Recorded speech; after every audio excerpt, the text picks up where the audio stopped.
Prologue. The Ringster, Lexington, Kentucky, present day. Do you think he's dead? He hasn't moved since you kicked him in the face. Shut up all that talk.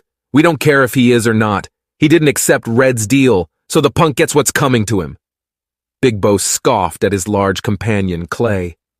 The two huge men approached Doug Bender on State Street about 2 blocks from the Lexington arena where his fighter, Royce the Wizard Rawlins, the hottest lightweight prizefighter on the regional circuit, was preparing to fight. The only problem with tonight's bout was that it's against Luis's the Spider Lopez. Not that Luis is any competition for Doug's fighter. The issue is with his promoter, Red, a self-proclaimed ringster, who thinks he's the next strong-arming Don King of the boxing world. Though he's no king yet, he has influence around the Southeast region like he is, and tonight's venture is to convince Doug that it's in his fighter's best interest to lose this bout to Luis Lopez. Not only lose, in addition go down big by the 3rd round. It would be inconceivable for Royce Rawlins to go down in such a manner, but Red was looking to break the bookies this night. There's enough money in it for all of us to be happy, was the message Red sent by way of Big Bo and Clay.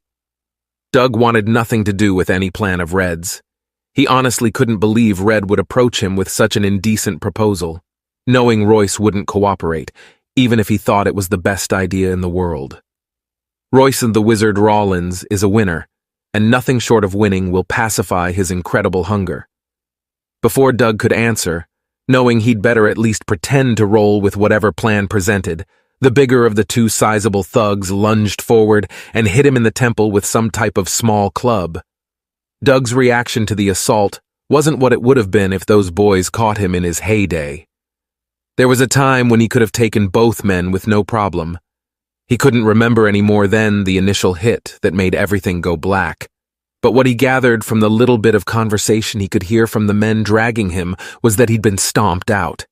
At least he felt battered as they pulled him by each arm down some unfamiliar alley cluttered with what seemed to be restaurant bins overflowing with garbage. It was the heavy rain saturating his back that brought him to, as the 2 mongrels kept riffing back and forth. "You should have taken Red's offer, you son of a bitch. I could see it in your eyes. It wasn't going to work out, but I got a surprise for you, old man. Your boy is going down anyway." Big Bo screamed arrogantly, then spit on the back of the broken-up manager Clay, and he just dropped face first into a puddle of murky water. Keenan Thomas, also known as Kiki, to those souls lucky enough to be promoted by Red, tapped on the locker room door of Royce Rawlins. Red found Keenan when he was 10 years old, 15 years ago on the young man's mom's job. Keenan's mother was one of Red's favorite go-go dancers at the Sugar Shack in a small town on the outskirts of Nashville, Tennessee. Red noticed the young boy's charming ways when dealing with the other dancers in the club and developed a soft spot for him, which is unusual for his ritually exploitive nature. In a way, he did look to use Keenan, taking him under his wing, nurturing the trustworthy youngster to help manage his employees, bodyguards, boxers, trainers, etc. Now 25 years old, he is the closest person to Red's business, and when Red needs things done right, Kiki is the man he sends. Not waiting, but a few seconds after knocking on the locker room door, Keenan twisted the cold steel doorknob and walked in.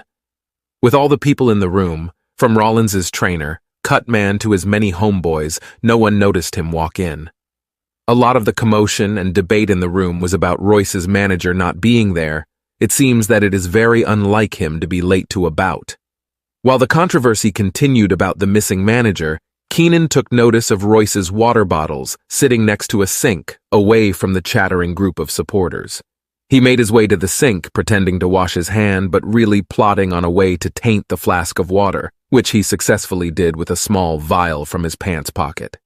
Marcus Cook, Royce Rawlins's childhood friend and #1 fan, noticed Keenan's slick ass over by the sink washing his hands. He hadn't liked Keenan from the first time they met a few years back, when Royce unwittingly signed a contract with Red that he fought to cancel and won. "Kiki, what are you doing in here?" Marcus barked from across the room. Suddenly all the small talk in the room died down. Keenan calmly turned off the faucet knobs, shook his hands of their wetness, looked in the mirror and brushed each of his brows before he turned to the crowd of people